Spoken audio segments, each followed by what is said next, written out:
contestée du secteur bancaire en zone CEMAC. Seulement, ces records restent maigres comparés à certains pays de l'Afrique de l'Ouest. Selon la Banque économique des États de l'Afrique centrale, la BEAC, le Cameroun abrite un peu plus de 2,8 millions de comptes ouverts dans les livres des banques au 31 décembre 2022. C'est en clair le double des comptes dénombrés au Congo, au Gabon et au Tchad. Selon l'APECAM, l'association des professionnels des établissements de crédit au Cameroun, le taux de bancarisation est en hausse de 5,3%, passant de 27,8% en 2018 à 31,1% en 2022, une croissance jugée modeste.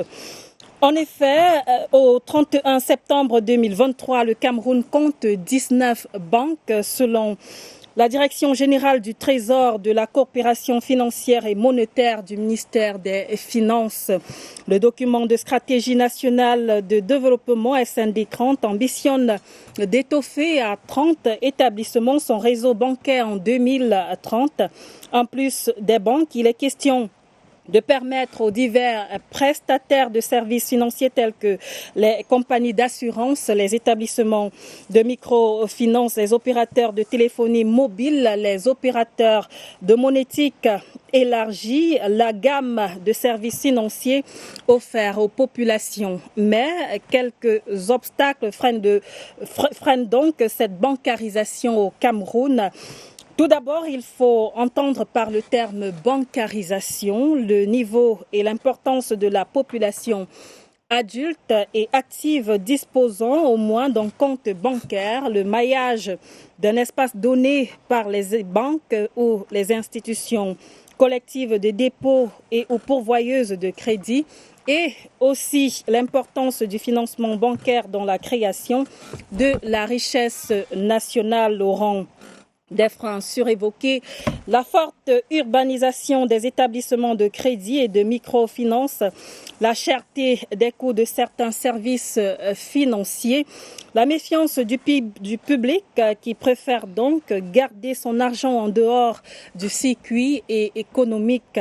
Serait-ce dû aux crises bancaires qu'a connues le Cameroun de par le passé? En effet, selon des auteurs, entre 1987 et 1997, plus d'une dizaine de banques camerounaises sont déclarées en liquidation. Certaines ont fermé leurs portes tandis que d'autres ont connu une scission. Et l'actualité récente marquée par l'annonce de la vente d'une filiale locale d'une ancienne banque présente au Cameroun depuis 1947 est classée première banque de financement de l'économie camerounaise en zone CEMAC, a suscité de vives réactions avant sa suspension. À quoi devrait-on s'attendre, notamment Twilight ce soir s'intéresse à la bancarisation et a convoqué pour vous des économistes, des experts financiers de divers ordres. Il vous livre sans frais les clés de compréhension de l'évolution du secteur bancaire au Cameroun, et c'est dans quelques instants. Bonsoir et bienvenue. Une pause et on se retrouve bien installé.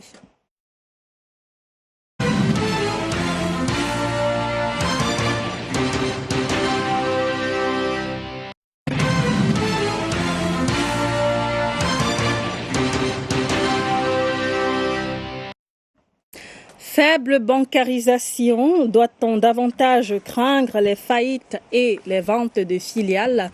C'est la question sur la table de Twilight, question qui sera débattue en présence de Darlis Lebrun-Zomo. Il est expert en banque, finance, développement commercial et marketing, directeur du développement commercial chez Digi Capital Bourse et puis enseignant. Bonsoir et bienvenue.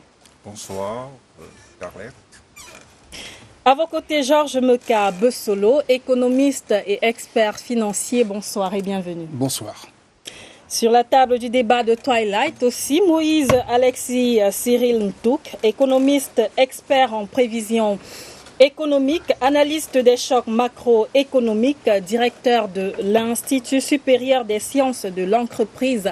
Bonsoir et bienvenue. Bonsoir David, merci. Et puis last but not the least, en présentiel ce soir, le professeur Jules René Nzié Minkwa, maître de conférences, agrégé des sciences économiques, notamment à l'université de Yaoundé 2 à Soa. Bonsoir et bienvenue. Merci. Bonsoir Carlette. Merci pour l'invitation. Bonsoir aux téléspectateurs. Alors, passe au débat à présent, on vient de le suivre et le terme clé, comme vous aimez, notamment chez vous les universitaires, c'est la bancarisation ce soir. Et professeur Jules René Nzié Minkwa, si on commençait par la définition des termes, de ce terme notamment, bancarisation. Merci, chère Carlette. C'est un honneur d'être ici.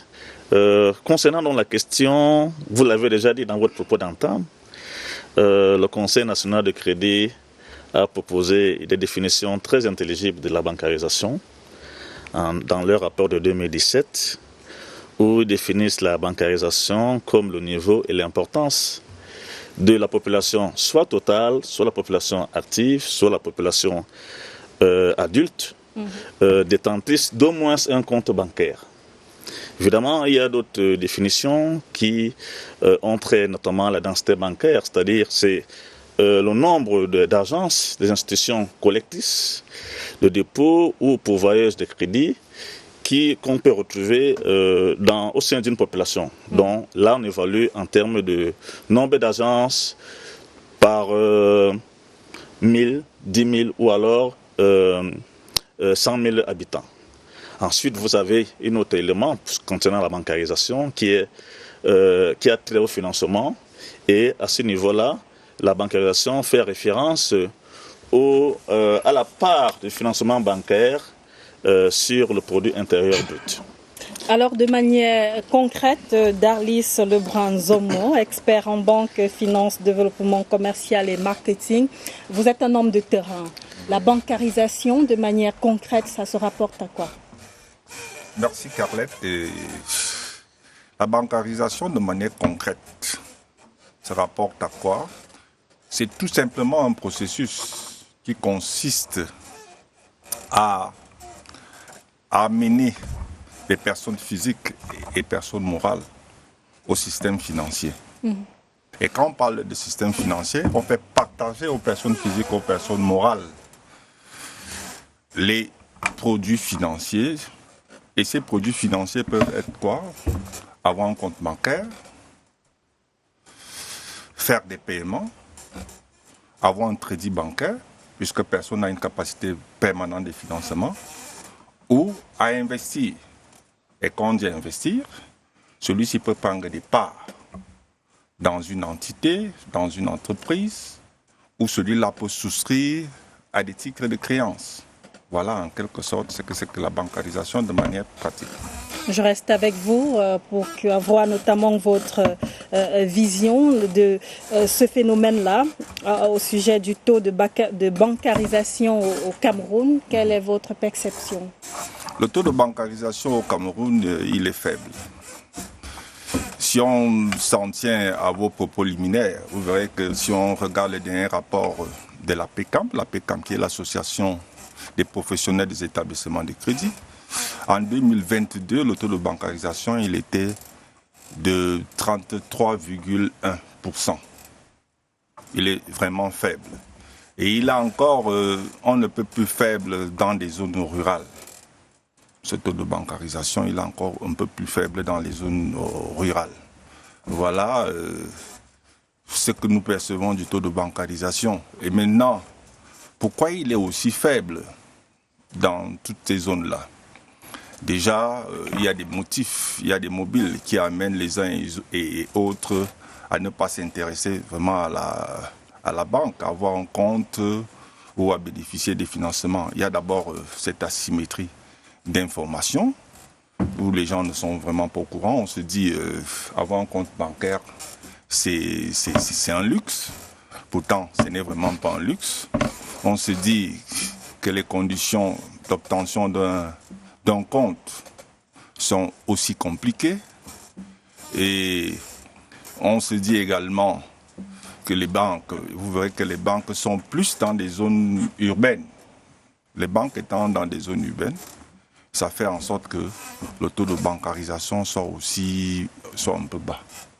Alors, Georges Meka Abesolo, économiste et expert financier, que doit comprendre la population à qui on s'adresse ce soir quand on parle du taux de bancarisation, qui est faible notamment? Oui, si traditionnellement le taux de bancarisation est défini comme l'accès des populations à un service bancaire, il faut noter que l'introduction du mobile money, de la monnaie électronique, depuis bientôt 15 ans, a fortement bouleversé, révolutionné l'accès des populations à ce qu'on appellerait un crédit, l'unité de crédit transformée en argent de monnaie électronique est un accès à un service financier. Et aujourd'hui, si on a un taux de bancarisation à 27% et qui serait beaucoup plus élevé, c'est ce qu'on demande d'ailleurs, que demandent les opérateurs de téléphonie mobile, à pouvoir accroître, donner du crédit à avoir cet accès. Dans d'autres pays en zone francophone,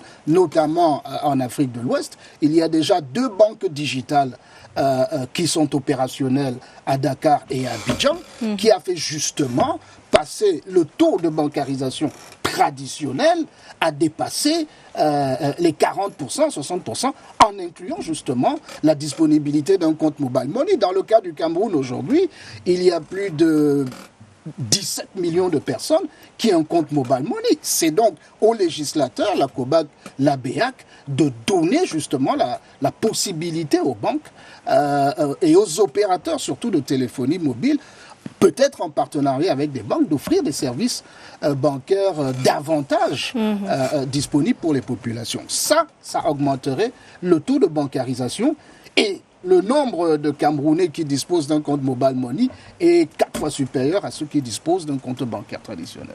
Alors on peut dire que la faute est au gouvernement, c'est bien cela?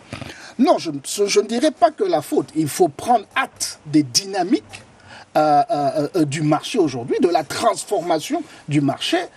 Et comme l'ont souvent dit certains éminents professeurs d'économie, je citerai Schumpeter, la technologie vient bouleverser la croissance et l'accès des banques, et elles doivent le saisir. On constate notamment que la transformation des banques traditionnelles en banques digitales est beaucoup plus lente, puisqu'il faut tenir compte des coûts. Ouvrir une agence dans une zone reculée ou rurale pour 2 ou 3 clients par mois, d'un point de vue de ratio administratif, coûts et services à allouer, ce n'est pas rentable ou admissible pour une banque de le faire. Mais la téléphonie mobile vient faire cette différence aujourd'hui. Donc il faudra embrasser cela et accélérer. Il ne faudrait pas que l'Afrique centrale reste en marge également de cette révolution de l'accès, d'autant plus que l'accès, la bancarisation permet la collecte de l'épargne qui permet de financer l'investissement économique. Donc nous devons de tout cœur embrasser cela à un instant où le taux de pondération pour les banques, selon la COBAC, devient de plus en plus élevé.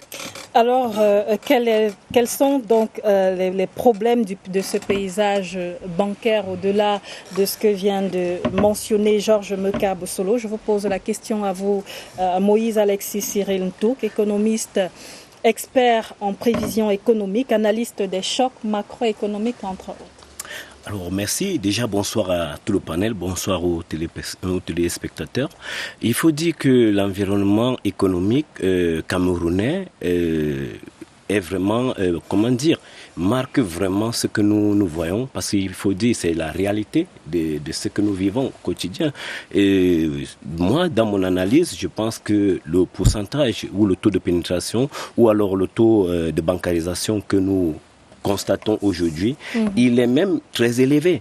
Il est très élevé au regard de l'activité économique du pays, au regard des tendances économiques du pays. Je pense que cette bancarisation, ce taux de bancarisation est élevé.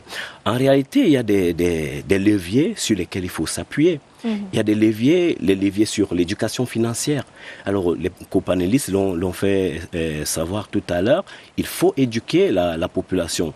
Mais pour éduquer cette population sur la finance, il faudrait aussi que cette population soit aussi éduquée dans le basique de ce que nous connaissons de l'éducation traditionnelle, c'est-à-dire de la littératie.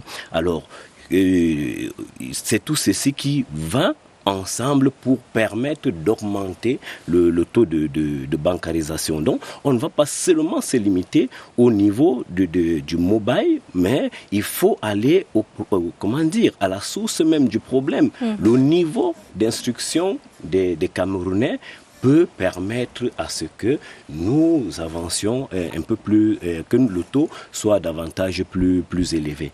Et quand je le dis, je pense à une couche qui est souvent très défavorisée, parce qu'il faut dire que la bancarisation, elle se définit sous 3 angles. Il y a la pénétration des réseaux bancaires, il y a la pénétration des services bancaires et il y a le financement de l'économie. Et quand on regarde tout ceci, on voit qu'il y a une couche qui est souvent très défavorisée, mais pourtant c'est une couche qui draine davantage l'épargne. Et je pense ici aux femmes. Donc, mettre sur pied des politiques qui vont promouvoir l'accès aux femmes, par exemple la scolarisation des femmes, parce que je ne vais pas aller forcément dans les agrégats macroéconomiques comme on l'aurait pensé ce soir, mais il faut dire qu'il y a des éléments basiques qu'on ne touche pas. Aujourd'hui, dans le monde, 876 millions de femmes, 876 millions de personnes sont analphabètes. Et parmi, il y a 2 tiers qui sont les femmes. Or, nous savons bien que les femmes savent épargner. Les femmes épargnent plus que les hommes.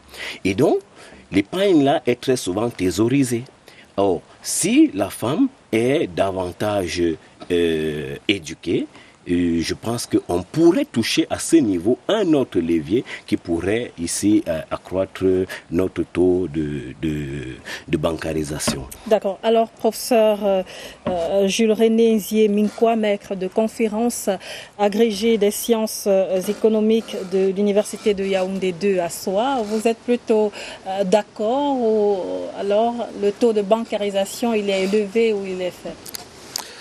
Bon, tout est relatif, parce qu'effectivement, on voit bien qu'au fil des temps, le taux augmente, le taux s'améliore. Il y a, si on prend par exemple les données que nous avons en 2016 ou 2017, on était à, je crois, dans les 17 sur ces eaux-là, 17%. Actuellement, nous sommes en 2022, on est passé à 33, comme là c'est bien dit notre collègue du plateau. Donc c'est pour dire qu'il y a une évolution, mais il y a aussi des disparités régionales entre zones urbaines et zones rurales, entre les métropoles et les villes régionales, un peu plus, notamment on voit bien qu'il y a une grande part, la bancarisation est assez élevée dans les zones de Douala, dans la ville de Douala, dans le littoral de manière générale, le centre, et aussi un peu dans le sud-ouest. Puis on va aussi prendre l'ouest. Donc il y a quand même une disparité, mais de manière, en termes de perspective, il y a quand même une évolution. Ce qu'on peut dire. Alors, qu'est-ce qui va permettre de renforcer, bien d'accroître cette bancarisation? Mais avant d'y arriver, notamment Moïse Alexis Sirintouk proposait notamment qu'il puisse avoir une éducation de la population et notamment de la tranche féminine. Quel est votre avis? Oui, tout à fait. Ça fait partie des éléments qui doivent effectivement être pris en compte pour améliorer le niveau de bancarisation. Et justement, il faut également, à côté de ça, l'adaptabilité des services financiers qui sont proposés à ces populations qui ont des besoins spécifiques qu'il faudra adresser. Il y a aussi l'accessibilité des services bancaires, mais encore une fois, ça va aussi dépendre des infrastructures, notamment l'infrastructure numérique, la connexion Internet, etc., la couverture géographique des réseaux. Et il faut également, au regard de l'histoire des banques, des crises financières, des crises, des faillites qu'on a connues, il faut instaurer et renforcer la confiance.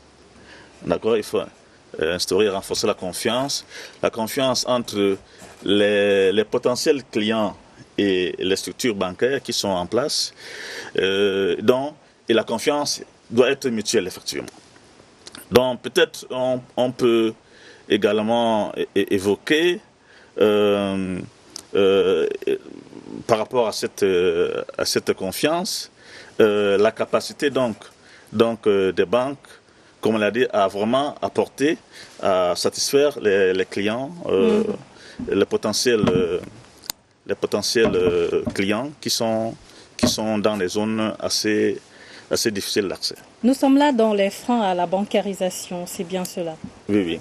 Alors, mais votre diagnostic de l'état actuel de cette bancarisation-là, du paysage bancaire, quel est-il? C'est ce que nous avons essayé de dire, qu'il y a un ensemble donc de contraintes qu'il faut absolument enlever. Nous avons parlé justement de ces problèmes d'accès, nous avons parlé de ces problèmes d'adaptabilité. Si je prends par exemple le cas du secteur rural, qui est un secteur qui m'intéresse, pour lequel le Cameroun a encore une bonne partie de la population, il y a un gros problème d'accès à ces zones-là pour les services financiers.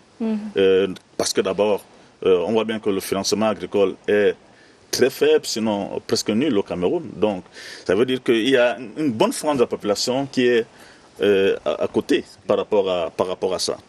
Donc, il faut également, le collègue l'a dit, je le reprends, trouver une façon de tirer parti des opportunités du numérique. Hein? En trouvant une façon de connecter, parce que même dans les villages, les gens ont des téléphones.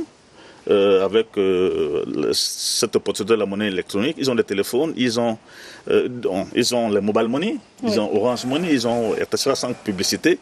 Donc il faut pouvoir tirer parti de ces opportunités-là, technologiques-là, pour pouvoir avancer sur ce dossier. Alors, sur ce plateau, on a parlé notamment, vous avez donné quelques freins à la bancarisation, mais Darlis Lebrun-Jomo espère en banque, finance, développement commercial et marketing notamment. Ici, la population est au centre. Si, la population est au centre. C'est pour cela que la population doit être... Mais est-ce qu'elle a conscience de son rôle ? Si, la population a conscience de son rôle, mais il revient aux établissements de crédit, aux établissements de microfinance de s'arrimer à cette population pour l'amener à être bancarisée. Et pour le faire, il faut davantage travailler dans l'éducation financière parce qu'il y a un manque d'éducation financière. Il faut revoir l'accès même aux services financiers. Si vous regardez les banques ont tendance à s'installer au niveau des grandes villes, au niveau de métropoles. Certes, les banques ne vont pas faire dans la philanthropie parce que quand on décide d'ouvrir une banque dans une localité, il faut que cette banque puisse au moins couvrir ses charges. Qu'on ait des clients actuels et potentiels qui sont susceptibles de faire en sorte que cette banque-là ait un résultat positif. En dehors même de ça, il faut également simplifier les procédures. Parce que pour ouvrir un compte, c'est un peu compliqué. On va demander à quelqu'un, pour ouvrir un compte, on va lui demander sa carte d'identité, on va lui demander un plan de localisation, on va lui demander, s'il ouvre un compte courant, il faut qu'il ait un justificatif. Pourquoi il ouvre ce compte-là? Et pour même certaines entreprises, c'est également compliqué. Donc il faut simplifier la procédure. Il y a même le coût. Vous allez voir que dans certains établissements de microfinance, que vous ouvrez un compte courant ou un compte d'épargne, on va vous demander un montant minimum à débourser pour ouvrir ce compte. C'est une contrainte. Vous voyez que ça amène des gens à ne pas ouvrir les comptes. Et je dirais encore qu'il y a un problème d'asymétrie d'information. Et ce problème d'asymétrie d'information, il revient aux établissements de crédit, aux établissements de microfinance, à tous ceux qui doivent grainer cette population vers les services bancaires, à utiliser un langage on ne peut plus simple pour permettre à ceux-là de comprendre que ce n'est pas un mythe d'avoir un compte bancaire. Surtout quand on l'a, il y a des facilités qu'on peut avoir dans sa vie. Et on peut contribuer à améliorer son bien-être et le bien-être de tout le monde. Et justement, quel est l'avantage d'avoir un compte bancaire? L'avantage d'avoir un compte bancaire, je prends déjà pour quelqu'un qui est salarié. Si nous prenons une... C'est obligatoire dans ce cas? Pour quelqu'un qui est salarié, si on s'appuie à l'une des circulaires de l'autorité monétaire nationale, qui est le ministre des Finances, il avait demandé à tous les agents, prenons par exemple les agents publics, qu'ils soient actifs ou retraités ayant un salaire supérieur ou égal à 100 000, de le domicilier dans un établissement de crédit ou un établissement de microfinance. Et pour favoriser cette bancarisation, l'autorité monétaire nationale, de concert avec la COBAC, ont également facilité les choses. Avec quoi? Avec encore le service bancaire minimum garanti, qui permet aux gens qui ont ouvert leur compte, soit pour domicilier leur salaire ou pour virer leur salaire, d'être exonérés des frais d'entretien de compte. Et là, ça c'est fait. Il y a plusieurs prérogatives qu'on leur donne. Et maintenant, il faut aussi savoir, quand vous avez un compte bancaire, il n'y a aucune personne qui a une capacité permanente de financement. Honnêtement, quand vous voulez réaliser certains projets, quand vous voulez même vous réaliser, il faut se faire accompagner par les banques. Et les banques sont là pour le faire. Et quand vous avez ouvert aussi un compte bancaire, vous participez aux missions même de l'État. Concernant soit le carré magique qui va vous dire que, OK, il faut qu'on pense à la croissance économique, il faut qu'on pense au plein emploi, à la stabilité de la balance de paiement et même à la stabilité de la balance de paiement et même lutter un peu contre l'inflation. Parce que vous allez voir que ce soit dans ces établissements de crédit ou des établissements de microfinance, ce sont ces ressources-là que l'on utilise pour mettre à la disposition de ceux qui en ont besoin. Et quand ils ont besoin de ça, ils permettent à d'autres d'avoir du travail, améliorer leur carte de vie et à promouvoir des projets qui pourront améliorer le bien-être de la société. Alors, Georges Meka Bessolo, économiste et expert financier, on a parlé de thésaurisation, en fait, le fait que la population préfère mettre son argent dans des circuits hors économie. Pourquoi est-ce qu'ils ressentent ce besoin-là, au lieu d'aller vers les banques qui peuvent contribuer à l'économie nationale? Oui, je crois que l'une des solutions, je le dis avant de donner les causes, il faut endogéniser les services financiers. Et si les tontines sont construites et sans accès à la finance et sont beaucoup plus populaires, le secteur informel qui est dominant, c'est justement parce qu'il n'y a pas de frais mensuels qui est perçu lorsqu'on cotise au sein d'une tontine. Les procédures sont allégées. Aujourd'hui, je pense que avec la carte d'identité biométrique introduite en 2025, le passeport biométrique, la sécurisation des actes de naissance et bien sûr ce téléphone aujourd'hui pour identification qui demande à la fois nos empreintes digitales. Connaître ton client posera moins de risques. Mais encore une fois de plus, je veux être très pratique, les banques n'ont pas le budget pour informer davantage les populations sur les opportunités même qu'elles pourraient offrir aujourd'hui, il faut le reconnaître. À qui devrait revenir ce rôle?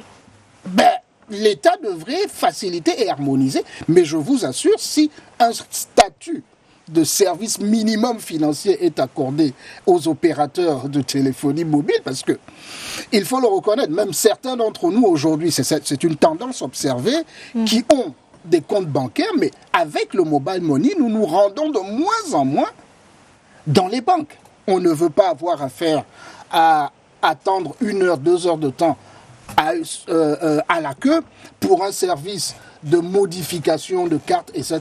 Donc, voilà les solutions pratiques auxquelles appellent. Mais également, comment capter justement l'argent qui circule dans le secteur informel. je ne cesse d'être un évangile de la monnaie numérique parce qu'elle est venue révéler, du moins, les circuits, ce qui se passait dans les circuits informels, loin des banques, les transactions qui existaient. Comment le volume en zone CEMAC et même au Cameroun est déjà, selon le GIMAC, à plus de 18 000 milliards qui circulent justement dans les comptes de monnaie électronique. Donc, comment capter ça pour offrir en retour des services financiers? Les banques essaient, il faut le dire, l'un des services phares des banques aujourd'hui en termes de crédit, c'est le crédit scolaire qui est alloué en moins de 48 heures sur la base, bien évidemment, de documents requis comme le virement irrévocable. Votre employé assigne que tout ce qui sera dû est reversé dans ce compte-là. Voilà des services, voilà un engouement dans lequel il faudrait peut-être aller vers davantage vers cela. Mais le défi également, et je pense Monsieur Moïse Toukissi l'a dit, c'est également la situation économique. Plus la croissance est élevée, plus les entreprises sont créées, plus les emplois sont créés, et plus aussi les gens se tournent vers le secteur formel qui est le secteur des banques. Sur la même question.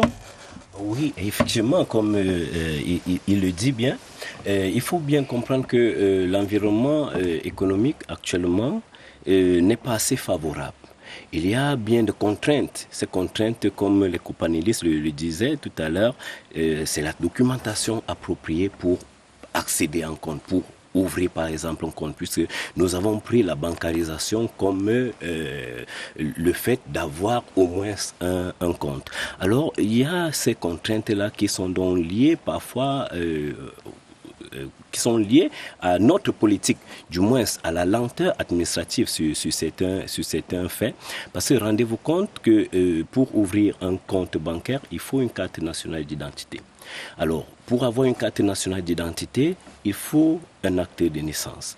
Et voilà deux problèmes majeurs que que les Camerounais rencontrent aujourd'hui.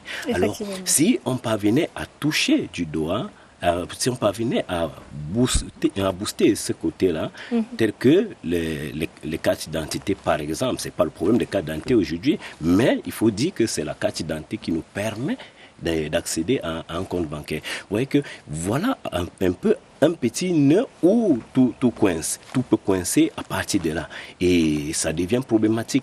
Alors ça fait donc que tous ceux qui sont dans le secteur informel et qui seraient dans cette situation d'attente d'une carte d'identité ne pourront même pas se créer un compte bancaire, même si ils le désiraient. Alors, professeur Georges Meka Bessolo le soulignait en passant tout à l'heure, le temps d'attente dans les banques, le mode de fonctionnement de ces banques, est-ce qu'il est de nature à encourager la population à recourir à leurs services?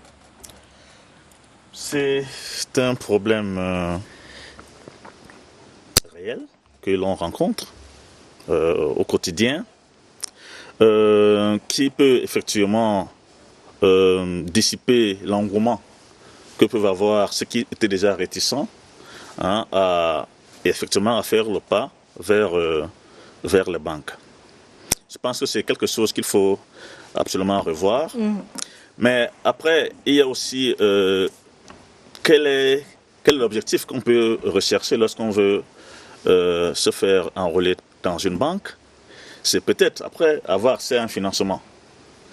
Et là, vous avez donc, au dire, selon les travaux, des questions qui sont assez contraignantes, relatives notamment aux garanties.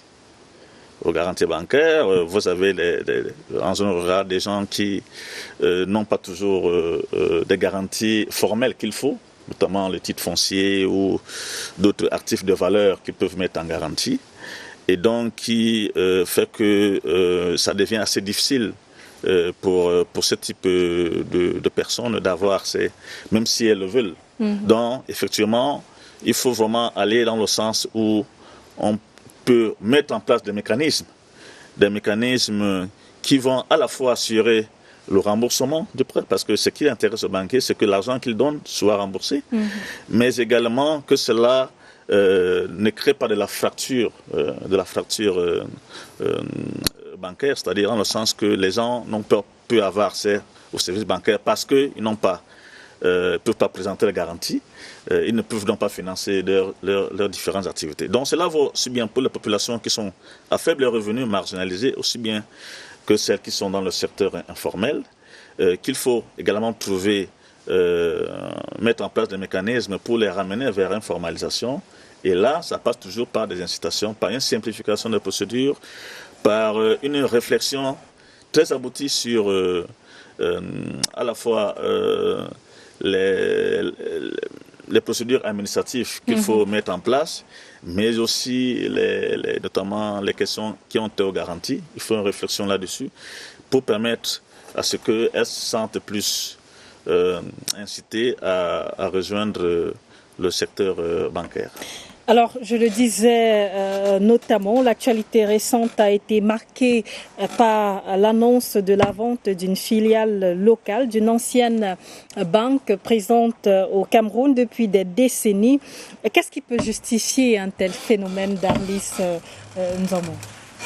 Ce qui peut justifier un tel phénomène, ça peut être une réorientation d'abord stratégique. Parce que c'est quand vous allez voir les banques occidentales qui ont des filiales dans nos pays, généralement, tout vient du haut, au niveau du top management. On peut réorienter l'activité, on peut décider de fusionner cette filiale à une autre filiale, on peut décider de vendre les actifs qui ne sont pas importants, et on peut changer de stratégie pour se concentrer vers des domaines plus rentables. Vous avez vu, il y a certaines de ces filiales en fermant, au lieu de continuer à faire la banque universelle qui consiste soit la banque commerciale à vendre des produits et des services bancaires, ils se disent on va se lancer peut-être dans le marché financier ou dans le marché monétaire et autres là. Là-bas, c'est plus rentable. Donc, ça peut être une décision stratégique. Ces filiales-là ne partent pas parce qu'elles n'ont pas un niveau de résultat qui n'est pas important. Et peut-être le résultat qu'ils peuvent avoir eu peut même être un résultat positif, mais qui ne cadre pas avec les attentes de la maison mère. Et on décide aussi de fermer la filiale ou bien de la fusionner avec une autre entité. Alors, Georges Meka Bessolo s'est dit qu'il y a cette situation traduit quand même un état de malaise. Non, je ne pense pas qu'elle traduit un état de malaise, c'est même un état d'opportunité à saisir. Je pense que j'ai commis un article d'analyse. C'est le moment pour l'État de réaffirmer une nouvelle architecture financière publique, déjà détentrice d'au moins 28% de l'actionnariat de la dite banque, racheter la dite banque et l'amener dans le secteur public, mais avec une orientation de financement de projets et de grands projets, avec bien évidemment la Société nationale des investissements, etc. Donc, nous allons vers une souveraineté, et je crois que n'ayons pas peur de l'affirmer, même dans le domaine bancaire aujourd'hui, où on constate l'afro-bancarisation de plusieurs banques panafricaines qui s'installent partout ailleurs. Donc, c'est important, et elles comprennent même, je pense, mieux nos besoins de financement, le langage pour lequel qui doit être mis en avant, mais également les situations dans lesquelles nous sommes. Si on prend le cas de celles qui sont entrées ces dernières années au Cameroun, elles ont gagné de manière quasi exponentielle des parts de marché pour des banques qui étaient là depuis les années 37, les années 47.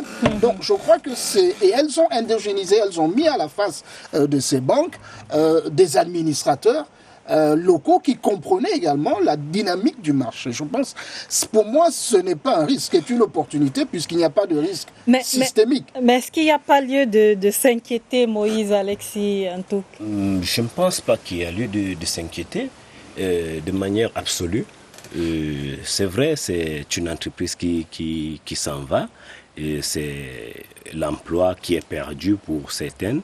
Mais en réalité, c'est la loi du marché. La concurrence, c'est elle qui assainit le marché, c'est elle qui permet à ce que le consommateur final soit mieux loti. Donc je ne pense pas, et comme je le disais dès le début, que le taux de bancarisation, il est effectivement à l'image du niveau réel de l'économie. Aujourd'hui, nous comptons 19 banques. Moi, je pense que c'est assez pour une économie comme la nôtre et pour ce taux de bancarisation.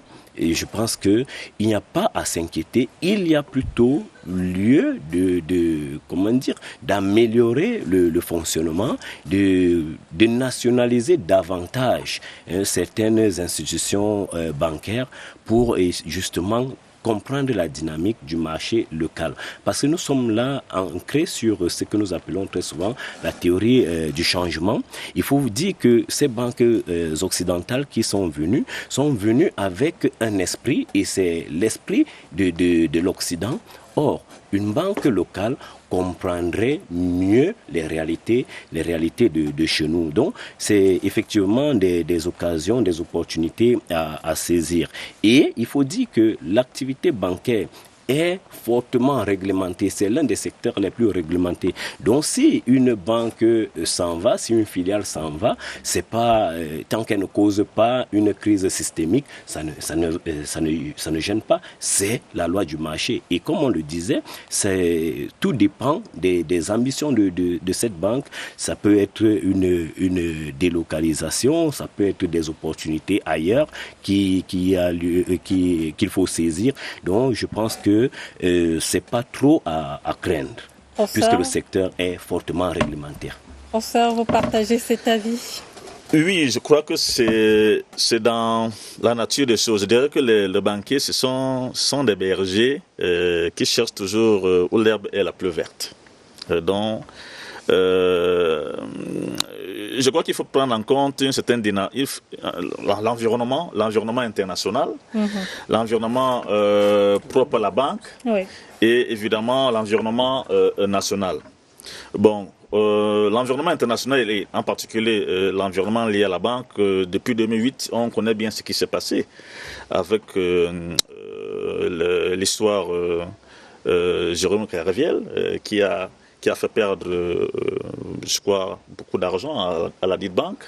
Et je crois que nous sommes dans un processus de restructuration à l'interne de la banque qui amène vraiment à faire le ménage. Ce n'est pas seulement au Cameroun que la banque retire sa filiale. C'est le cas en Tunisie, c'est aussi le cas au Ghana, où on observe des situations similaires. Donc il y a une restructuration, il y a une nouvelle politique qui est en train d'être mise en place par le top management et qui amène justement à revoir. D'accord. Je vous propose de poursuivre le débat dans quelques instants, le temps de marquer une pause et de vous revenir, mesdames, messieurs. Twilight, la suite, c'est dans quelques instants. Bon retour sur le plateau de Twilight. Le débat se poursuit sur la faible bancarisation des Camerounais. Doit-on davantage craindre les faillites et ventes de filiales? Et puis, professeur Jules-René Nzieminkwa, maître de conférence agrégé des sciences économiques à l'université de Yaoundé 2 à Soa. Vous aviez la parole et je vous relance notamment sur ce passé du Cameroun qui a connu durant 10 ans une crise dans le secteur bancaire. Selon certains auteurs, entre 1987 et 1997, une dizaine de banques ont été appelées à fermer ou ont connu une scission. Quel était le contexte? Le contexte, c'est le contexte d'abord de la crise. La chute des prix des matières premières, notamment du pétrole, vont affecter effectivement l'économie camerounaise qui était basée sur l'exploitation des matières premières, telles que justement le cacao, le café, le coton, etc. Donc cela va donc entraîner une une profonde crise qui va affecter donc le secteur bancaire. Et par la suite, on va prendre donc des mesures, l'État prendra des mesures, notamment la libéralisation, notamment du secteur bancaire. Et la mise en place d'un certain nombre d'autres instruments, tels que notamment la COBAR, qui sera mise en place pour contrôler et réguler l'activité bancaire en 1993, et différents autres mécanismes de liquidation, de scission, etc. Donc, il y a donc eu ce contexte-là qui a donc entraîné donc, la faillite de certaines banques. Par la suite, on a des faillites récentes qui sont liées notamment ce qu'on appelle aux créances douteuses. Notamment, on a des banques qui ont eu un niveau élevé d'emprunts non remboursés et qu'il fallait absolument aussi recapitaliser. Et l'État s'est porté garant. Après, il y a eu d'autres banques qui ont eu d'autres soucis liés notamment au non-respect des règles prudentielles. Et donc, il fallait également trouver un mécanisme pour les accompagner. Et l'État également s'est accompagné, s'est porté au chevet de ces banques-là. Donc, nous pensons que les crises, il ne faut pas céder à la panique. Les crises bancaires, même si on reproche souvent aux économistes de ne pas pouvoir prédire ces crises, mais il faut s'attendre à ce que les crises arrivent. Dans tous les pays dans le monde, aucun pays n'est à l'abri des crises. Ce qu'il faut, c'est de mettre en place des mécanismes de préparation. Il faut se préparer à faire face lorsque les crises surviennent, mettre en place des dispositifs organisationnels pour effectivement mieux faire face à ces crises lorsqu'elles surviennent. Donc c'est pour dire que l'histoire des banques, des crises, c'est une histoire qui est sans fin pour tous les pays dans le monde. Des banques vont s'installer, elles vont partir selon l'environnement économique international et local qui va prévaloir. Et donc il faudra effectivement toujours qu'il y ait des mécanismes pour mitiguer l'impact de ces crises ou bien de ces situations lorsqu'elles surviennent. Alors, Darlis Lebranzomo, expert en banque, finance, développement commercial et marketing. On a parlé de rachat de filiales, entre autres de faillites. Quelles peuvent être les répercussions de tels phénomènes? Ces répercussions peuvent être excessives, graves même pour certains employés, pour les clients et pour le modèle économique. Je prends par exemple pour les employés, quand une filiale part, ce qui est sûr et certain, la majorité de ceux qui sont au top management là vont perdre leur poste. Et quand ils perdent leur poste, ce n'est pas facile de trouver, même quand on est compétent et compétitif, le marché de l'emploi n'est pas aussi si facile là. Et maintenant au niveau même des clients, puisque une autre filiale, une autre grosse banque peut racheter et changer son business model. Il y a des banques qui peuvent arriver et dire que pour l'ancienne grosse banque qui était là, qui avait mis un accent sur le développement, par exemple, du retail et autres là, mettre un accent sur les agents publics, il se dit c'est trop de travail, mais en termes de rentabilité, la rentabilité n'est pas très grande. Et il décide de dire ok, nous n'allons plus faire dans le retail, on va financer les entreprises, les PME, on va financer les grosses entreprises. Il peut encore avoir une autre répercussion au niveau de l'économie locale. Parce qu'au niveau de l'économie locale, quand ils prennent ces décisions, ça met ses clients actuels et potentiels dans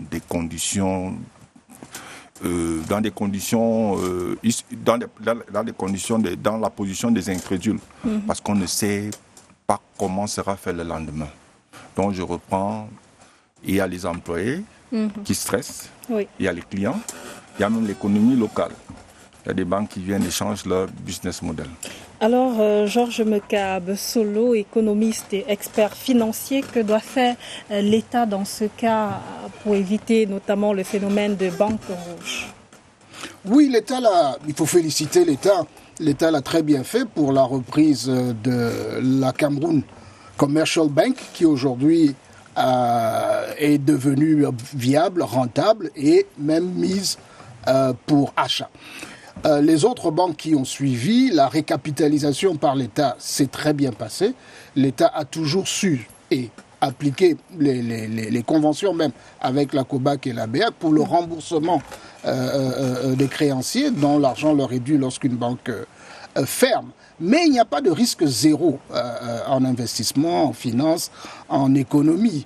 Donc il faudrait, je pense, pas mettre trop de restrictions à l'avenir, il faudrait alléger. Mais également, il faudrait introduire les financements alternatifs. Je pense au capital risque, introduire, c'est-à-dire des fonds d'investissement. La CEMAC et le Cameroun n'ont pas encore de législation sur le fonds d'investissement. J'ai 20 millions, je peux me constituer en un fonds d'investissement, obtenir des financements étrangers et j'investis dans des petites PME en les accompagnant à être dans leur management. Voilà également un autre type d'opportunité à saisir. Globalement, le système bancaire est assaini, quoique un peu les créances douteuses ou toxiques sont légèrement élevées, je pense à 13% selon les derniers rapports. Mais il faudrait poursuivre. Le Cameroun, vous l'avez cité ici, 19 banques, reste attractif en termes de banques qui cognent, qui veulent investir, qui frappent à la porte. Donc je crois qu'il faut qu'on saisisse ces opportunités. Et la bancarisation ne s'arrête pas juste aux banques. Voilà le marché financier également qui est disponible. L'État a demandé à certaines entreprises d'être aux côtés, du moins une partie de leur capital, d'être aux côtés à la bourse régionale basée à Douala. Voilà d'autres opportunités et les résultats le disent. Elles ont payé plus de 83 milliards de francs CFA de dividendes en 2023, à savoir si j'avais mis une épargne de 200 000 francs en achat d'obligations de 10 000 francs le coupon, j'aurais eu 7% en plus, ce que ne te garantit pas un compte d'épargne dans le système bancaire aujourd'hui. Donc je crois qu'il faut continuer d'évangéliser sur les bénéfices du système bancaire, des nouveaux également systèmes qui existent, et à ce prix-là, introduire également les opérateurs de téléphonie mobile qui vont jouer un élément fort. C'est les seuls au Cameroun aujourd'hui qui peuvent mettre des affiches dans les 475 km² en moins de 72 heures. Alors Moïse Alexis Cyril Ntouk, économiste expert en prévision économique, j'insiste sur ce thème, le professeur le disait tout à l'heure, c'est carrément impossible de prévenir ces faillites et autres, mais quel est votre regard ? Alors, je suis certainement d'accord avec le professeur, mais je vais mitiger le point de vue. Les crises, on peut les prévoir. Mais maintenant, c'est aux politiques de prendre la décision. Et ce n'est que dès lors que le politique a compris ce que l'économiste dit, que les deux vont ensemble. Alors, il faut dire que les chocs ou alors les crises économiques sont inhérents à tout système. Sont inhérents à tout système. Donc, le travail de l'économiste aujourd'hui, c'est justement de travailler au quotidien sur les différents agrégats pour essayer de montrer comment est-ce que ces agrégats sont interconnectés. Alors, dans le cas d'espèces, il faut dire que les banques, surtout les banques étrangères, ont leurs économistes qui sont beaucoup plus logés à l'Hexagone. Et ces économistes ont beaucoup de données sur nos pays, quelquefois que nous ne connaissons pas. Donc, je serais d'accord avec mon copanéliste tout à l'heure qui disait il y a quand même matière à s'inquiéter. Mais sauf que mon inquiétude ne sera pas toujours de ce côté-là. Mon inquiétude est beaucoup plus macro-structurelle, c'est-à-dire qui peut toucher tout le pays. En réalité, nous pouvons craindre que ce soit un signal de quelque chose. Pourquoi partir ? Est-ce que le Cameroun n'est plus attrayant? Donc, je pense que nous devons plutôt voir les causes du départ. Personne ici n'a eu le rapport sur les causes du départ de cette filiale. Et si jamais nous nous rapprochons, peut-être nous aurons davantage des informations qui peuvent ne même pas être ces informations sur lesquelles nous débattons aujourd'hui. Mais j'aimerais dire que la population ne devrait pas s'inquiéter parce que le système bancaire, et avec la création de la COBAC, avec les différentes dispositions internationales que nous connaissons, les accords BAL, BAL 1, BAL 2, BAL 3, qui ici régulent l'activité bancaire, n'est-ce pas, sont là pour justement permettre à ce que lorsqu'une banque comme ça ou lorsqu'une filiale décide de partir comme ça, qu'il y ait des mécanismes d'accompagnement pour que tous les dégâts que la banque pouvait causer en absence de ces institutions, en absence de ces lois et réglementations, n'est-ce pas, que nous puissions justement les éviter. Donc le système, je le dis encore, le système bancaire au Cameroun, il est bien réglementé, mais nous ne sommes pas toujours en marge d'une crise. Donc voilà. D'accord, vous êtes entendu, professeur Jules René Nzié-Minkoua, je reviens à vous dans quelques instants. Le temps de demander à Darlis Lebrun-Nzomo, lui qui est un homme de terrain, expert en banque, finance, développement commercial et marketing, le directeur du développement commercial chez Digi Capital Bourse. Alors, le système aujourd'hui, tel que conçu par l'État pour éviter des crises, il est plutôt sécurisé? Le système conçu par l'État et avec l'appui de la COBAC, il est bien encadré. Comme le co-panéliste disait, le secteur bancaire est bien encadré. C'est des entités où les procédures sont là, mais nous notons cet encadrement. Qu'est-ce qu'on a en termes d'encadrement? Qu'est-ce qu'on a? En termes d'encadrement, il y a des réglementations COBAC qui sont là, qui régulent l'activité que les banques font. Il y a également les procédures internes qui organisent tout le travail qui est fait au niveau de la banque. Et ces banques-là sont généralement aussi tellement contrôlées. Il y a l'autorité monétaire nationale qui vient contrôler. Il y a le comité national économique et financier qui vient contrôler. Il y a la COBAC qui vient contrôler. Et il y a même des appuis externes, notamment les commissaires aux comptes, qui ont des avis, on ne peut plus impartiaux quand ils viennent contrôler au niveau des banques. Et je vous dirais que toutes ces instances-là ne sont pas complaisantes. Quand les gars de la COBAC viennent dans une banque, quand il y a à sanctionner, on sanctionne. S'il y a un problème de gouvernance, ils vont sanctionner. Si vous n'avez pas respecté des procédures d'octroi de crédit, ils vont sanctionner. S'il y a une nouvelle réglementation de change qui a été validée au CRELAC, si vous n'avez pas respecté, ils vont sanctionner. Donc il y a toute cette bagatelle de tests qui sont là et des instances qui sont en charge de les faire appliquer, le font constamment. Et dans quel but? Dans quel but? C'est pour éviter que les banques ferment et que les clients actuels et potentiels soient inquiets. Encore que les banques gèrent des fonds publics. Quand vous allez regarder les ressources que les banques ont, quand vous les comparez avec leurs fonds propres, c'est plus l'argent des épargnants qui sont là. Et on n'est pas là pour s'amuser avec cet argent des épargnants. C'est pour cela que toutes ces entités de contrôle sont là pour suivre. D'accord. Alors, professeur, je reviens à vous notamment. On a parlé des banques, mais quelle est leur importance au final dans un système bancaire? Ou alors dans l'économie du Cameroun? de manière générale, le secteur financier, le rôle du secteur financier sur le développement est bien documenté dans la littérature économique, à travers notamment le financement des investissements, l'accompagnement des opérateurs économiques, qui sont des entités essentielles en matière de création de richesses.